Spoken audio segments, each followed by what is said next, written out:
Mesdames et messieurs, bonsoir. Merci de nous recevoir chez vous en direct de Al24 News. Vous êtes bien sûr l'échiquier international. Ce soir, retour sur l'affaire de la Cour internationale de justice qui veut aller vers des élections anticipées pour comprendre un peu ce qui se passe. Un rappel des faits s'impose. Le 3 mars dernier, le juge japonais Yuji Iwasawa a été nommé à la tête de la CIJ en remplacement à son prédécesseur libanais Nawaf Salam, qui a été appelé à d'autres fonctions, voire comme Premier ministre libanais. Cette nomination ne pourra être effective qu'en 2027. Aussi, les membres de la Cour de justice ou la Cour internationale de justice ont préféré aller vers des élections anticipées afin d'écarter à juste titre le numéro 2 de la Cour qui assure l'intérim, l'Ougandaise Julia Sebutinde. Celle-ci s'est rangée du côté de l'entité sioniste et aurait même touché de l'argent en shekel lors du génocide contre les Palestiniens à Gaza. Tout de suite, les développements.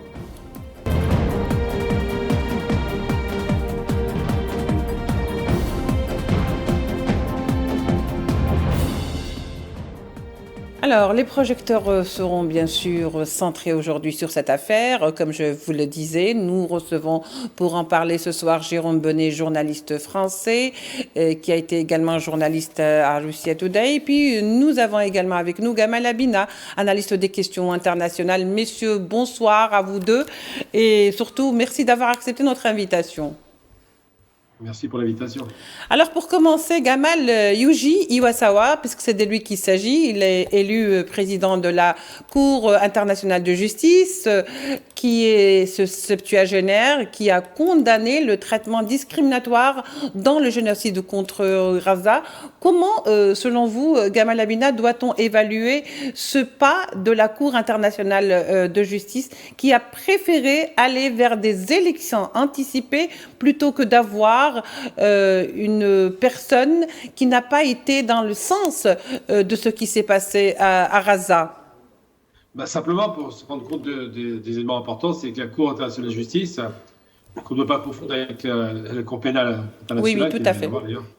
Voilà, donc cette Cour internationale a quand même, à la suite d'une demande de l'Afrique du Sud et puis d'autres pays évidemment, a tout de même réussi à obtenir la mise en accusation de deux des principaux protagonistes de cette guerre barbare, en l'occurrence ce génocide, à savoir Netanyahou et puis Galland, son ministre de la Guerre.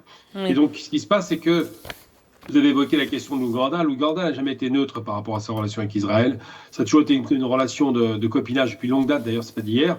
Et effectivement, cette femme qui a été disqualifiée, semble-t-il, pour des faits de corruption, qu'on parle de shekel, ce qui est quand même très grave, eh bien, cette femme-là a été écartée et doit être écartée pour des raisons d'objectivité.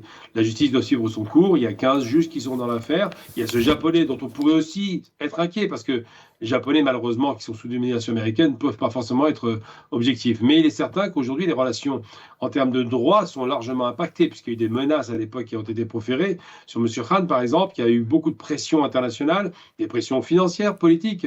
Et donc, cette question de pénalité, de cour pénale qui se devait exemplaire. Il faut se rappeler qu'elle a été faite pour justement prévenir les génocides, les crimes de guerre, les crimes contre l'humanité.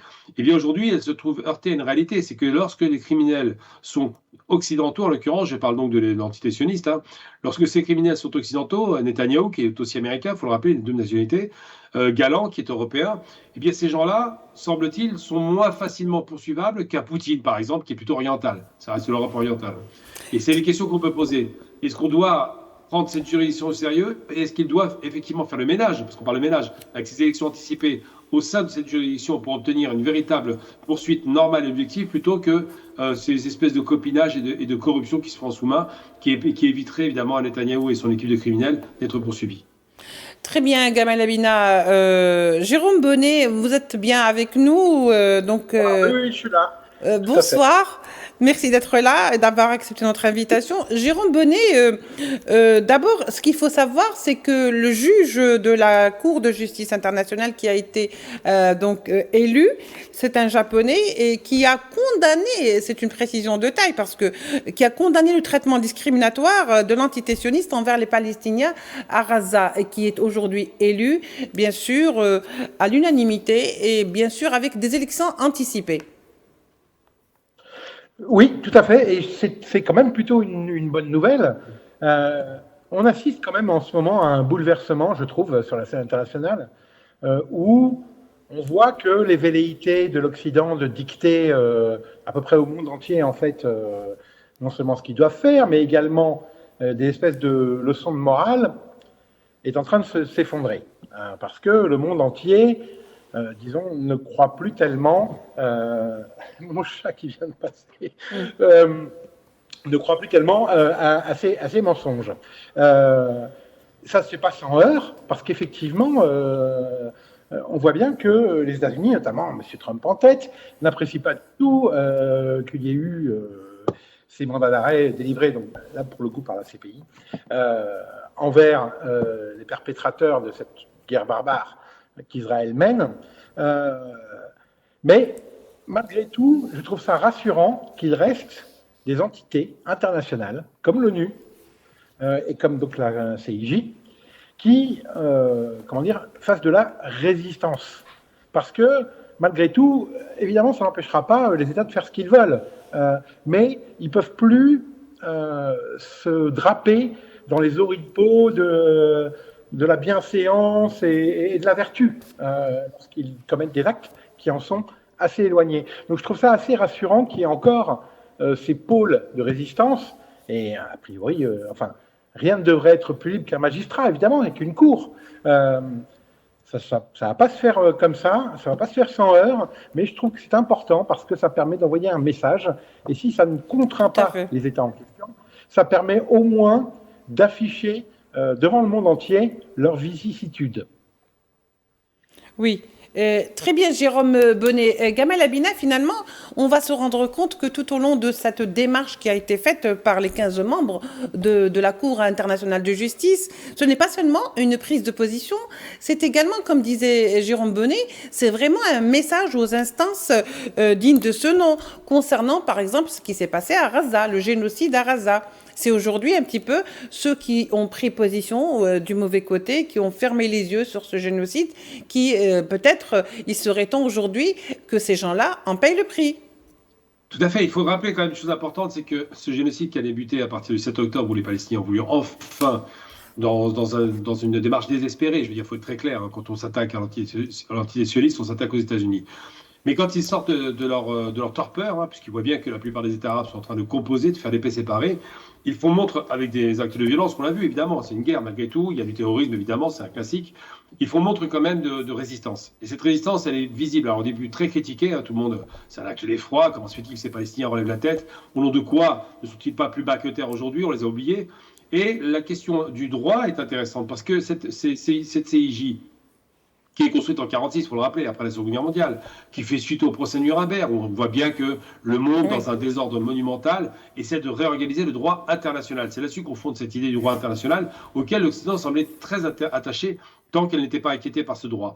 Eh bien aujourd'hui, on se rend bien compte qu'il y a 2 ans d'intervalle entre le traitement qui est réservé à la Russie, où Poutine est poursuivi parce qu'on a supposé qu'ils auraient volé des enfants, ou je ne sais, dans le Donbass, et de l'autre côté, où des criminels de guerre qui sont largement documentés, qui tuent des populations civiles. Il n'y a pas d'armée en face d'eux, ce n'est pas une guerre, c'est un massacre considérable, puisque quand vous tirez à Gaza sur 2 400 000 personnes dans une bande très très étroite de 12 km par 45 de long, il est peu probable qu'une seule bombe ne tue pas au moins une personne. Eh bien, ces questions-là sont posées pourquoi ? Parce que ça renvoie le nez rouge à l'Occident. Ils avaient l'habitude de juger les gens, ils avaient l'habitude de dire « nous allons vous juger, vous poursuivre, vous condamner ». Et ils avaient oublié que, évidemment, dans un acte de foi, qui est un acte de foi en termes de droit, si le droit fait loi et non pas la force, à ce moment-là, ils peuvent aussi être inquiétés s'ils commettent des crimes. Et en l'occurrence, c'est des crimes par indirectement faits. C'est-à-dire que ce n'est pas directement l'Occident qui est à la manœuvre là-bas. Il y a bien des gens qui agissent, qu'on appelle des Israéliens, mais c'est bien les armes occidentales qui alimentent cette guerre. C'est bien l'argent occidental qui alimente cette guerre. C'est bien l'idéologie raciste, racialiste et suprémaciste blanche qui alimente cette guerre. Eh bien, ça permet de mettre le droit, enfin, au cœur du débat. Et c'est vrai que cette cour pénale, j'ai parlé du japonais, parce que le japonais, évidemment, Japon étant colonisé actuellement par l'Amérique, il y a quand même près de 50 000 hommes, un quart des forces américaines qui sont stationnées au Japon, à travers le monde, c'est un quart des forces, c'est vous dire un peu la puissance états-unienne là-bas.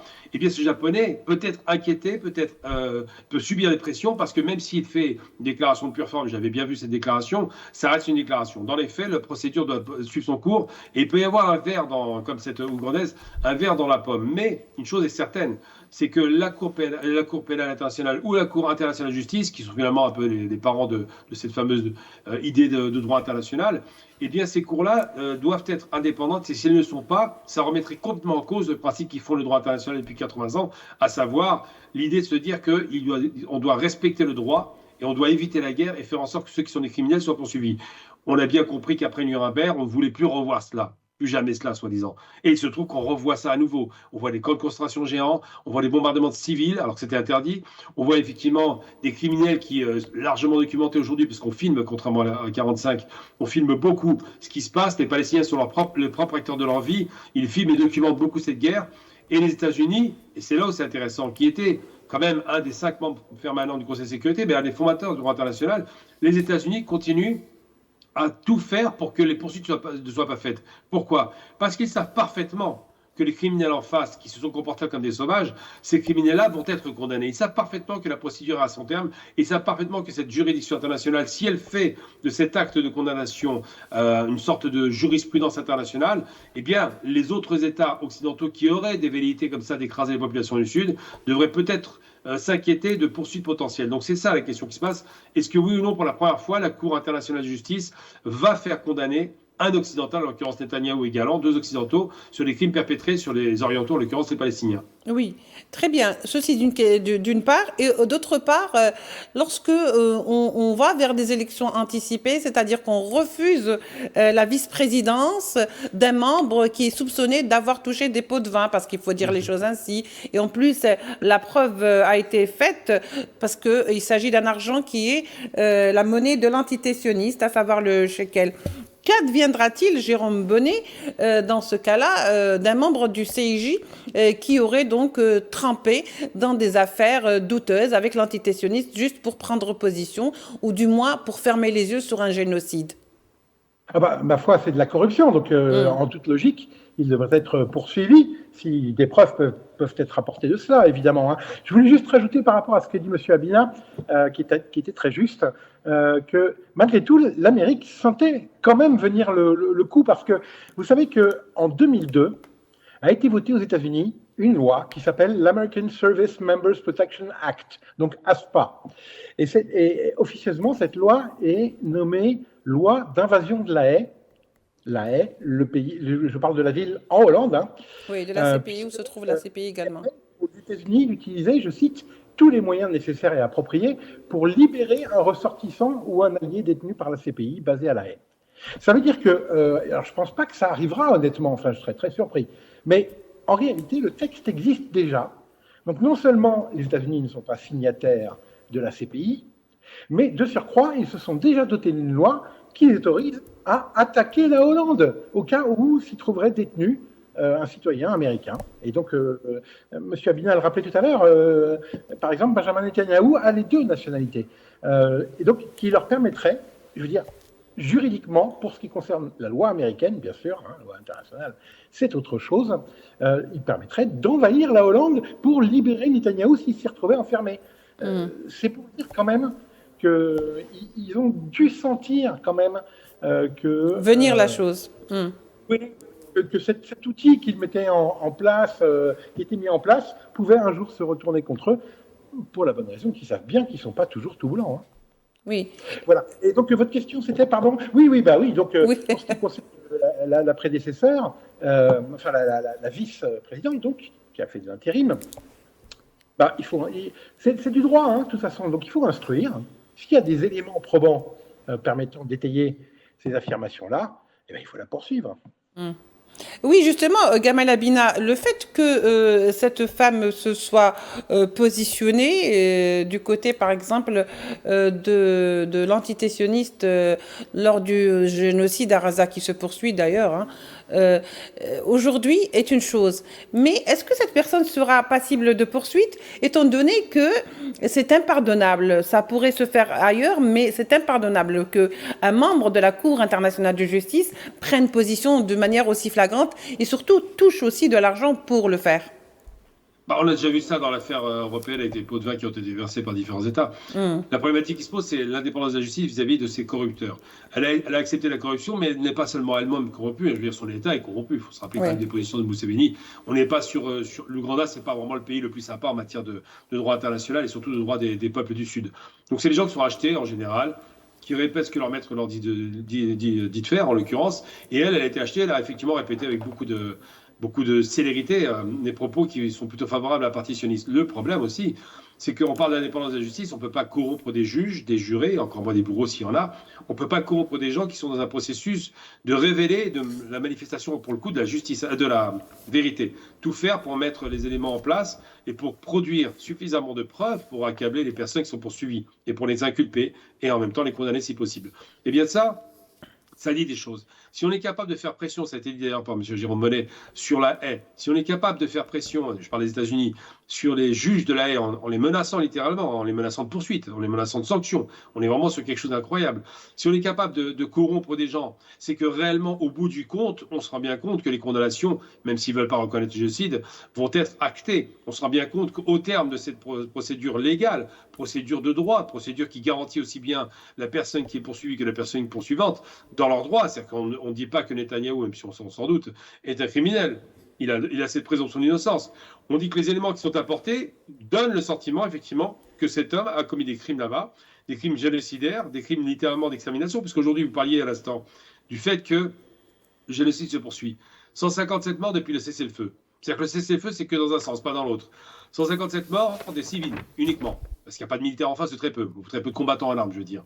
Eh bien, 157 morts, en plus, ils ont rajouté une couche, on l'a coupé lointain, on coupe l'électricité. Que croyez-vous qu'il va se passer dans les endroits où les hôpitaux sont déjà quasiment inexistants maintenant, ils ont rasé, où on a détruit les hôpitaux, les écoles, les universités, les centres administratifs. C'est-à-dire que vraiment, l'objectif était de raser la bande de Gaza. C'est atteint pour 80%. Que croyez-vous que va dire la Cour internationale, ou même la CPI d'ailleurs, les deux?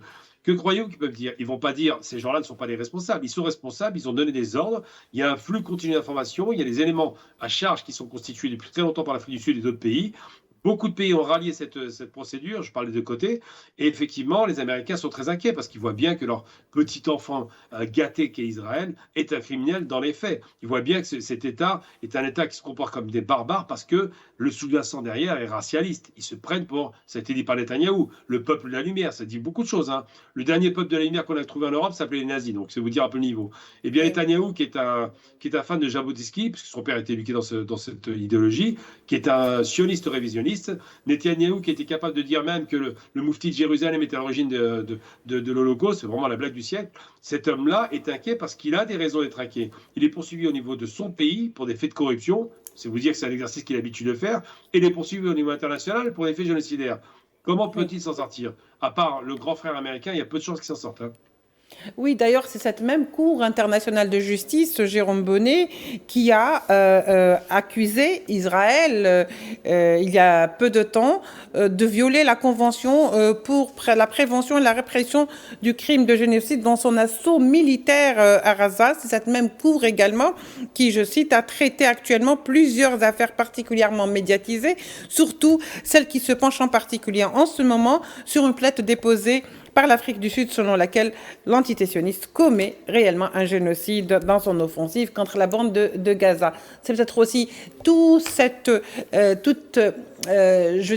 qui entoure cette Cour de justice qui ne lui laisse pas compter parmi ses membres des gens qui sont corrompus.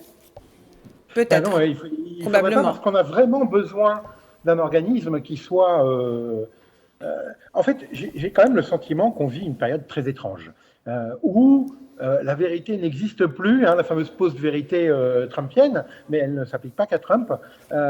Et l'exemple qui me venait en écoutant parler M. Abidin, lorsque la CPI délivre un mandat d'arrêt, M. Netanyahou dit qu'elle est antisémite. Complètement absurde d'imaginer qu'une instance internationale puisse être antisémite. Mais en revanche, et c'est là où on atteint quand même le comble, lorsque M. Elon Musk fait un salut nazi, qui vole à son secours? Monsieur Netanyahou, qui dit que non, il ne voulait pas faire un salut nazi. C'est-à-dire que vous avez le Premier ministre, mais le chef de gouvernement du seul État juif au monde, qui s'en met à défendre quelqu'un qui promeut l'idéologie nazie. On marche sur la tête. Donc, dans ce cadre-là, si vous voulez, où on a presque l'impression parfois qu'on est dans 1984, la guerre c'est la paix, etc., l'ignorance c'est la force, il est très important d'avoir des sources calmes, crédibles, qui instruisent.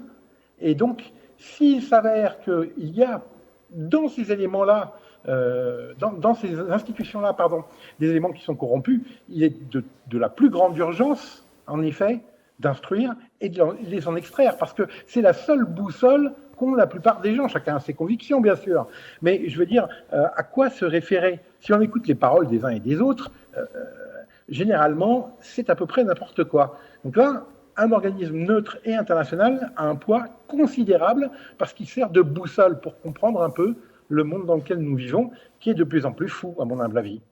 Oui, très bien. Gamal Abina, alors la question peut-être, on va dire un peu simple ou simpliste, pour ne pas dire autre chose. Finalement, pourquoi l'entité sioniste aurait-elle tellement besoin de soudoyer, de corrompre des voix pour les avoir à son profit, si tant et si bien sa cause est juste, comme il le prétend? Quand on passe par la corruption, c'est parce qu'on sait que sur le plan du droit, on va perdre. C'est-à-dire que ce n'est pas un accident. S'il n'y a aucun risque de perte ou de défaite directe, à la limite, on peut tenter l'aventure. Avec de bons avocats, on obtient des résultats, ou on obtient même des peines limitées. Là, en l'occurrence, ils se savent parfaitement criminels. C'est aussi bête que de demander est-ce que la quarantaine d'accusés au procès de Nuremberg avaient une chance d'en sortir. Il y en a 5 ou 6 qui sont sortis, sans peine de prison, mais en général, ils savaient qu'ils allaient finir au bout de la corde et qu'ils seraient effectivement condamnés. Donc c'est pareil pour Netanyahou. Il se sait parfaitement responsable, criminel, d'abord parce que les rapports de force, c'est une sorte de nouveau Custer. Il va massacrer les populations civiles en prétendant qu'il va poursuivre des terroristes. Il va faire une guerre qui ne sert à rien. Il va même tuer sa propre population, parce qu'il faut rappeler quand même qu'au démarrage du conflit, son armée bombardera les kibboutz qui lui sont son opposition. N'oublions jamais pourquoi il a bombardé les kibboutz, c'est parce que c'est son opposition. Tirer sur les Palestiniens ou sur l'opposition de gauche, ça ne pose pas de problème. Et donc ce monsieur sait qu'il est en danger. Mais c'est intéressant de rappeler, Jérôme Bonnet l'a dit très bien, c'est qu'il vient au secours de qui? D'un Elon Musk. Alors on ne peut pas dire que Elon Musk n'ait pas fait un salut nazi, c'est tellement idiot. D'ailleurs, ce n'est même pas un salut nazi. Je vais même encore pousser le bouchon. C'est un salut hitlérien. C'est un hitlérien après. Donc le salut hitlérien de Musk est revendiqué 2 fois sur une scène. Et pour autant, Netanyahou, qui se sent des sympathies avec ses courants politiques, que ce soit le fascisme italien ou allemand, eh bien, il finit par venir au secours d'un homme parce qu'ils ont un point commun. Ils se détestent cordialement. Je ne crois pas une seconde que Musk soit philosémite. Mais il y a un point commun. Le seul point qu'ils ont, c'est l'impérialisme occidental. C'est-à-dire qu'ils se disent, nous sommes des impérialistes, les Américains, et les sionistes sont impérialistes dans la région. Ils sont en train de faire tache d'huile. Donc on a un point commun. On les déteste, on méprise les juifs, mais au moins là-dessus on est d'accord. Eh bien c'est ce qui se passe aujourd'hui. Donc si monsieur est inquiet et est obligé de corrompre, c'est un peu comme d'autres dossiers, je ne vais pas vous raconter ce qui s'est passé en Europe, où il y a des faits de corruption, c'est parce que les gens qui corrompent savent parfaitement que sur le plan du droit, ils ne peuvent pas l'emporter. C'est un aveu de faiblesse évident et ça démontre à telle enseigne qu'effectivement, si on va jusqu'au bout de la logique juridique, il sera condamné, lui et son gouvernement, de criminel. Jérôme Bonnet, alors juste une dernière question, je vous demanderai d'être très court, il ne nous reste pas beaucoup de temps pratiquement. Est-ce qu'aujourd'hui, ce qu'est en train de faire la CIJ n'est pas une forme de rachat, racheter sa réputation, elle qui a souvent été, si vous voulez, l'objet de critiques, d'impartialité, de partialité plutôt? Peut-être, mais voyons, je vais essayer de faire court comme vous m'avez demandé. Peut-être, mais voyons le verre à moitié plein. Quelles que soient les motivations qui président à cette posture ou à ces actions, l'important, c'est qu'effectivement, il rentre dans le droit chemin. Alors peut-être qu'il y a une part d'hypocrisie, de soigner son image de marque, sans doute même. Mais à vrai dire, peu importe, parce que tout ce qui peut aider à servir la vérité est bon à prendre, et quelles qu'en soient les motivations. Merci beaucoup pour cette note d'optimisme, Jérôme Bonnet, et surtout d'avoir fini avec. Merci également à Gamal Abina, notre analyste des questions internationales. Merci à vous de nous avoir suivis. On se retrouvera demain pour un nouveau numéro de l'Échiquier international. Au revoir.